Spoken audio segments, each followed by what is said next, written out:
लिखाबली के मालिनी ग्राउंड में मालिनी मेला की तैयारियां जोर शोर से चल रही हैं, जो 2 अप्रैल 2025 से लेकर 6 अप्रैल 2025 तक आयोजित होगा।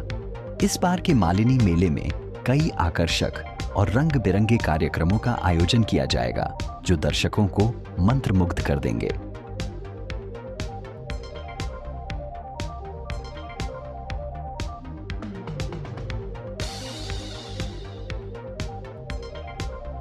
चार अप्रैल को विशेष गायन सत्र में थुप्तेंत सेरिंग, ऑर्गेंत सोमू और मार्कापंगू अपनी आवाज का जादू बिखेरेंगे, जबकि डांस कार्यक्रम में तानी डॉटर क्रू के द्वारा शानदार प्रदर्शन किया जाएगा। 6 अप्रैल को बॉलीवुड नाइट का आयोजन होगा, जिसमें प्रसिद्ध गायक विनोद राठौर और चांदनी मुखर्जी अपने मधुर गीतों से समा बांधेंगे। इसके साथ ही हास्य के क्षेत्र में अहसान कुरैशी और चुलबुल पांडे की जोड़ी दर्शकों को हंसी के ठहाकों से लोटपोट कर देगी।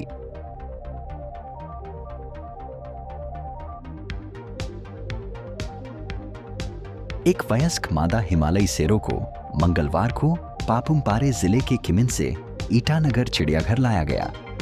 इस शेरों को ईटानगर बायोलॉजिकल पार्क के डॉक्टर सोरंग तदप और 3 कर्मचारियों की टीम ने परिवहन किया। साल 2024 में शेरों को किमिन शहर के पास एक जंगल से स्थानीय निवासी नगुरांग यापा ने बचाया था और तब से उसके परिवार ने इसे अपने घर पर पाला था। हालांकि जैसे जैसे यह जानवर बड़ा हुआ, परिवार के लिए इसे संभालना मुश्किल हो गया और इसके बाद उन्होंने वन विभाग के अधिकारियों से संपर्क किया और इसे ईटानगर चिड़ियाघर में स्थानांतरित करने की व्यवस्था की।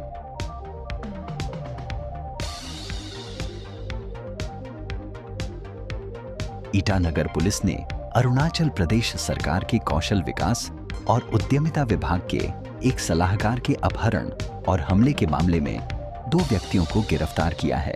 यह घटना 22 मार्च की रात करीब 12:30 पर हुई, जब पीड़ित नागरिक सचिवालय से अपने किराए के आवास ए सेक्टर लौट रहा था। उस दौरान उसे जीरो पॉइंट के पास 2 व्यक्तियों बिकुशी 30 वर्ष और मिली नोबिन 32 वर्ष, जो दोनों किमले जिले के स्थायी निवासी हैं, और एक महिला सहयोगी द्वारा एक कार में यात्रा करते हुए रोका गया।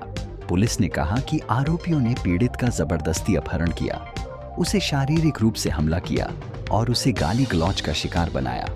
उन्होंने उसकी संपत्ति की तलाशी ली, पैसे वसूलने की कोशिश की और उसके सभी पहचान और वित्तीय दस्तावेजों की जांच की। जब उन्हें नकद पैसे नहीं मिले तो उन्होंने उसका मोबाइल फोन छीन लिया और बाद में उसे तिगदो चेक गेट के पास चलती हुई गाड़ी से बाहर फेंक दिया।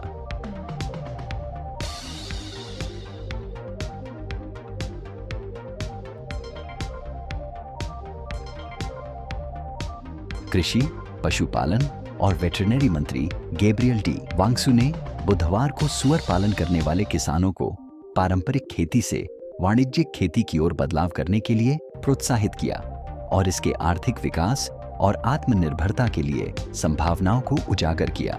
यहाँ के नीरजुली में कैच देम यंग सुअर पालन पर कौशल प्रशिक्षण कार्यक्रम के समापन समारोह में वांगसू ने कहा कि वाणिज्यिक खेती भविष्य है और राज्य के युवाओं को सशक्त बनाने के लिए यह अत्यंत महत्वपूर्ण है।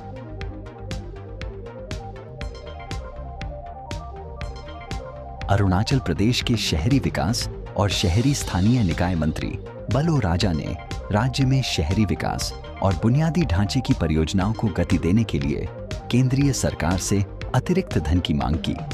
बुधवार को राष्ट्रीय राजधानी में वित्त राज्य मंत्री पंकज चौधरी के साथ एक उच्च स्तरीय बैठक के दौरान राजा ईटानगर नगर निगम (IMC) के मेयर तम्मे फसांग के साथ केंद्रीय मंत्री को अरुणाचल में शहरी विकास और शहरी स्थानीय निकाय विभाग द्वारा किए गए विभिन्न पहलों के बारे में जानकारी दी। राजा ने राज्य को लंबित वित्तीय आवंटनों पर प्रकाश डाला और वित्तीय लेन देन में सुगम प्रशासन, और जवाबदेही सुनिश्चित करने के लिए धन प्रबंधन के डिजिटलीकरण का समर्थन किया।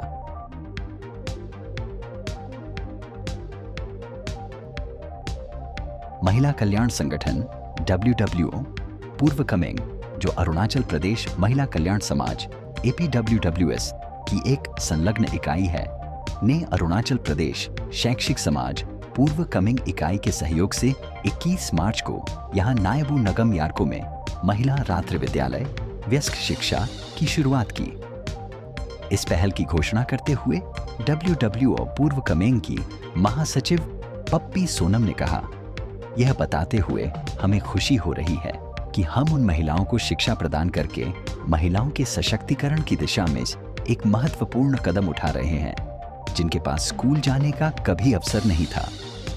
हमारे जिले की कई महिलाओं को जल्दी शादी और अन्य सामाजिक आर्थिक अड़चनों के कारण शिक्षा प्राप्त नहीं हो पाई। इस पहल के माध्यम से हमारा उद्देश्य उन्हें पढ़ना, लिखना और अपने नाम पर हस्ताक्षर करने में मदद करना है, ताकि उनके व्यक्तिगत विकास और आत्मनिर्भरता के लिए नए अवसर खुल सकें। महिला रात्रि विद्यालय नर्सरी स्तर से शुरू होगा, ताकि उन विद्यार्थियों को समायोजित किया जा सके जिनकी पूर्व में कोई शिक्षा नहीं हुई है। यह कार्यक्रम महिलाओं को बुनियादी साक्षरता कौशल विकसित करने में मदद करने के लिए डिजाइन किया गया है, जिससे वे अपनी दैनिक जिंदगी में आत्मनिर्भर और आत्मविश्वासी बन सकें।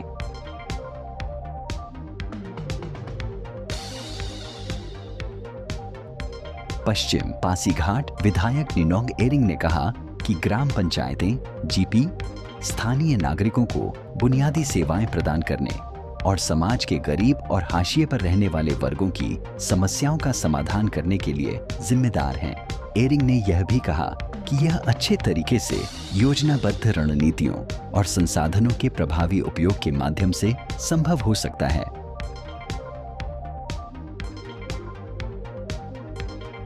नाबार्ड द्वारा लोअर सुबनसिरी जिले के लिए तैयार की गई संभावित लिंक्ड क्रेडिट योजना PLP 2025-26 का शुभारंभ बुधवार को जिले के कंसल्टेटिव कमेटी DCC, जिला स्तर समीक्षा समिति DLRC की बैठक के दौरान उपायुक्त विवेक H.P ने यहां गोल्डन जुबली कॉन्फ्रेंस हॉल में किया।